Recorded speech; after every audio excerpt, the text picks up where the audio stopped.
Tu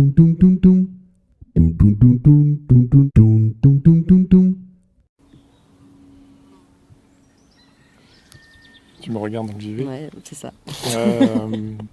Avant et choisi, le collectif, c'était des réunions chez les uns et chez les autres. Plus chez ceux qui avaient un plus grand espace pour accueillir des petits groupes de travail, des cercles de travail qui se faisaient. Et c'était surtout préparer des stands, des dossiers de présentation, des interventions auprès des différentes instances qui nous permettraient de pouvoir accéder à l'achat dans le terrain. La première rencontre qu'on a eue, nous, c'était une sorte de réunion avec toutes les personnes constituant le collectif. Il y avait déjà en fait une organisation en gouvernance partagée avec des outils pour pouvoir mener une réunion de manière plus fluide et en intelligence collective. Et c'est comme ça qu'on a commencé à co-construire en fait ce qu'allait devenir concrètement le projet, l'Oasis, en fonction des inspirations et des aspirations et des besoins. Une des principales qualités justement de ce collectif, ça a été de penser la gouvernance partagée et le facteur humain bien en amont,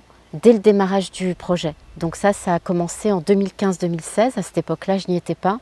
Et c'est ce qui m'a vraiment donné envie de rentrer dans le collectif. Parce que justement, c'était pas chercher le terrain au départ, c'était vraiment asseoir les fondations du facteur humain et les fondations de la gouvernance partagée. On s'est vite rendu compte qu'il y avait un besoin de communiquer à l'extérieur pour pouvoir obtenir du soutien, mais pas que, aussi faire grandir le collectif, ramener d'autres personnes intéressées à vivre cette aventure. Et donc on a constitué ce qu'on appelle un cercle de communication. Et donc on s'est rassemblés autour de la question de la communication. Et je te rappelle, c'est comme ça qu'on a commencé. Alexandre a contribué à améliorer le site web sur l'Oasis. J'allais tenir des stands avec Daniel. Et donc voilà, petit à petit, on a grandi. Et en fonction des besoins, on constituait des groupes de travail, on va dire. Et on faisait grandir la gouvernance de l'Oasis, donc c'est-à-dire l'organisation interne pour pouvoir faire avancer le projet. Tout au début, nous fonctionnons en réunion chez les uns les autres tous les 15 jours à peu près. Après, on a étalé un peu sur un mois et demi.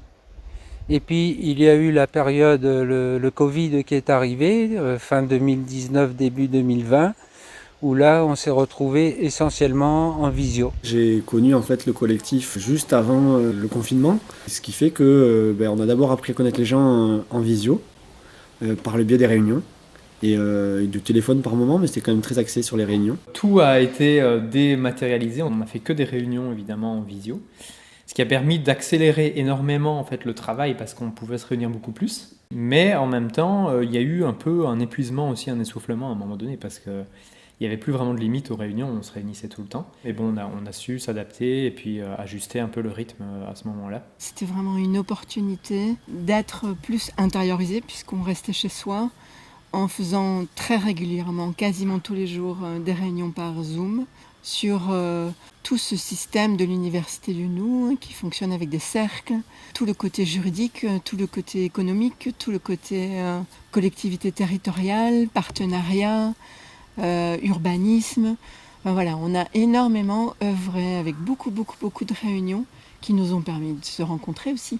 Par Zoom, donc c'était très particulier. Alors nous, on a tout de suite été un peu plongés dans le collectif, dans le sens où on a d'abord rencontré Daniel sur une journée et elle nous a tout de suite invités à venir c'était très proche d'une plénière. Les plénières, c'était un événement tous les mois, pendant 2 jours, où on se réunissait pour se voir et créer du lien physique et travailler sur des thématiques particulières pour essayer d'avancer. C'est après vraiment en plénière qu'on a rencontré tout le monde et qu'on a pu sympathiser. Vu que nous, on venait d'un peu plus loin, on pouvait dormir chez les uns ou chez les autres, donc on a pu avoir des petits moments comme ça où on a sympathisé d'abord avec certaines familles, puis après avec une autre parce qu'on dormait chez une autre personne, et ainsi de suite. C'est déjà une petite amorce de ce que ça pourrait donner, la vie en collectif. Parce qu'après, le reste du temps, on était rarement tous ensemble, c'était plutôt des petits groupes de travail. Des réunions de cercle, en fait. Des réunions de cercle, oui. Quand on est arrivé dans le collectif, au point où on était, donc on était 6-8, ce qui m'a marqué aussi, c'est qu'il y avait déjà ce qu'on appelle la source chez nous. C'est vraiment une personne source qui avait la vision, qui est gardienne du cap du projet, qui nous a accompagnés, pas qu'elle en fait, toutes les autres personnes étaient imprégnées de cette vision, de ce cap. Toute cette organisation en gouvernance partagée, je pense que ça a contribué à ce qu'on poursuive, est-ce qu'on continue. Moi, ça a été très rassurant comme cadre. C'est un cadre à la fois de sécurité et de liberté qui, néanmoins, est horizontal et donc permet de faire agir l'intelligence collective. L'intelligence collective, quoi, Voilà. c'est formidable, c'est incroyable. Parce que ça peut être...